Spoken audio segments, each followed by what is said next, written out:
Understanding key signatures for the guitar.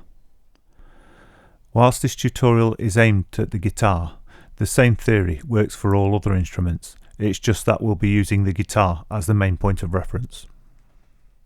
The key signature appears at the beginning of each line in a piece of music, or sometimes just at the beginning of the piece of music. The key signature consists of a series of sharps and flats at the beginning of the stave, and the number of sharps or flats tells us what key the tune's in. If you just read tab, then the chances are you've never come across the key signature, and you don't really need it for reading tab.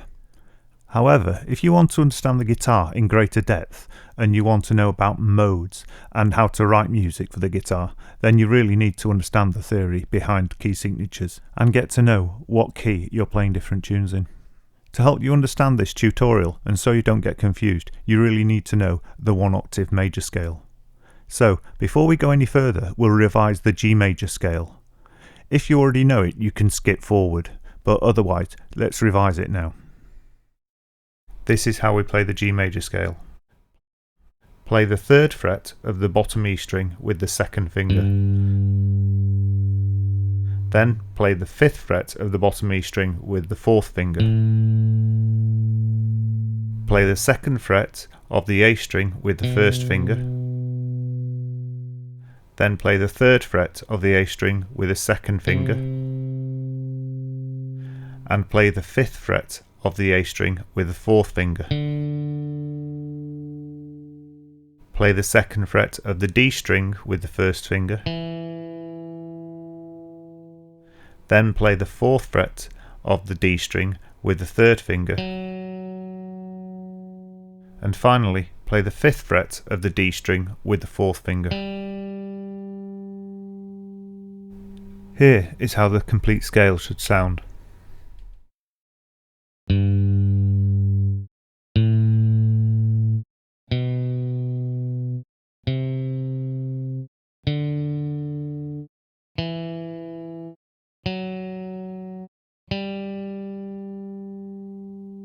To practice and improve your stretching ability, you can leave your fingers on for the duration of each string.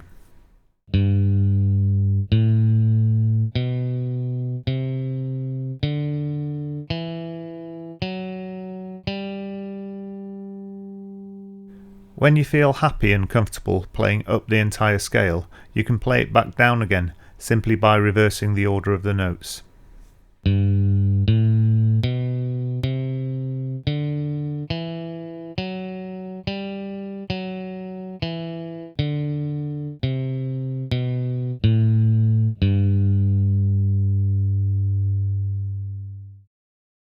Now you know the major scale and hopefully are familiar with the sound, we'll continue in more depth and explain why it's important to be familiar with the major scale in order to understand the key signatures.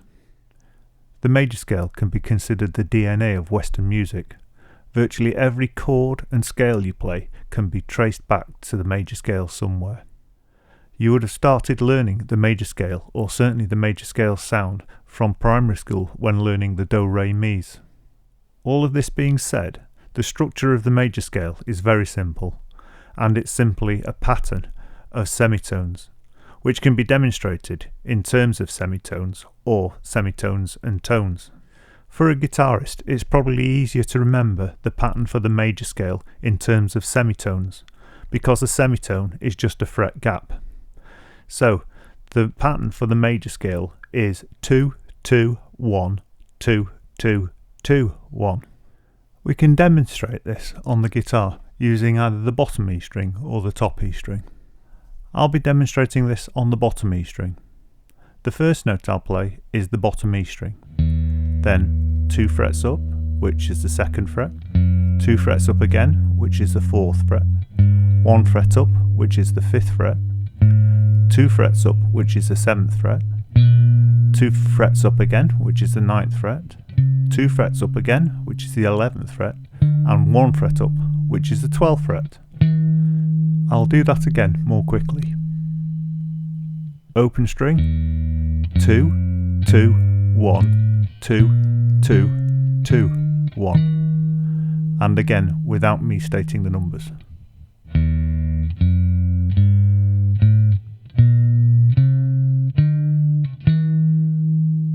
You should be able to hear quite clearly that this is a major scale. It is in fact the E major scale. The reason this is an E major scale is because the scale gets its name from the first note that's played, which is the root or the tonic. In this case, it was the open E string. So when we played the G scale, we started on the 3rd fret of the bottom E string, which is the G. And this rule will always remain true. So if you played the same pattern in the 5th fret, it would be an A major scale. If you were to play the same pattern in the 7th fret, it would be a B major scale. And if you were to play the same pattern in the 8th fret, it would be a C major scale. When playing these different major scales, even though the pattern stays the same, something changes, and that is the number of sharps and flats you play. To demonstrate this, we'll have to use a piano keyboard, because it's more easily demonstrated, as the black notes are the sharps and flats, and the white notes are the natural notes. So the first scale we'll use to demonstrate this pattern works will be the C major scale. So we'll start on a C and use the pattern 2-2-1, 2-2-2-1. So let's do that. First note C, then we go up 2, so we skip the black and play D. We go up 2, we skip the black, play E. This time we go up 1 and there is no black and play F, up 2 to G, up 2 to A, up 2 to B, and then up 1 again to C. You'll notice again there's no black. So you'll notice here when playing the C major scale we didn't need to play any black notes, and this isn't an accident. The piano or the keyboard is quite a late instrument in the development of musical instruments, so it was actually designed around this pattern, which really demonstrates how important the pattern is. Something else it's important to point out at this time is, if we look at the key signature of C major, you'll notice there are no sharps and flats listed there. And this is the reason why, because when playing the C major scale, we don't land on any sharps and flats. And any tunes in C major are based on the scale of C major, and therefore they don't have any sharps and flats in them. Let's demonstrate this again, starting on a different note, but using the same pattern, 2-2-1, 2-2-2-1. This time we'll start on D. So play the D, then we move 2 to E, then 2 up from here we land on an F sharp, which is the black note, then it's 1, so we land on the G, then 2, so we land on the A, 2 again to the B, 2 again to a black note, which is the C sharp, and then 1 back to the D. Now if we go back to the key signatures and have a look at the key signature for D major, you'll notice it has 2 sharps. And this is what we've just demonstrated, the fact that we needed to play the F sharp and the C sharp. So every tune that's in the key of D major is based on the D major scale, and therefore you will always play the F sharp and the C sharp. Right, let's demonstrate this one last time. This time we'll go up to the E and do the same pattern, 2-2-1, 2-2-2-1. So starting on the E, we do 2 up from there and we land on the F sharp. Then we do 2 up from there, we land on G sharp. Then 1 puts us on A. Then 2 from there is B. 2 up from there is C sharp. Then 2 up from there is D sharp. And finally 1 up from there is back to the E.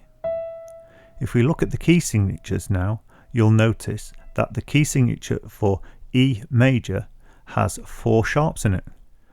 Therefore, all tunes with a key signature of E major are based on the scale of E major, and you should always play the F, G, C and D as sharps.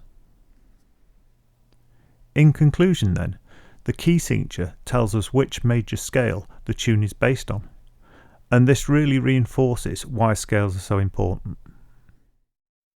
This tutorial is the beginning of a series of tutorials that will cover modes and further theory. So, if you want to see the rest, subscribe to the channel and enable notifications. Also, to get this lesson in the ebook form, you can find the link down below in the description to the website. Thanks for watching.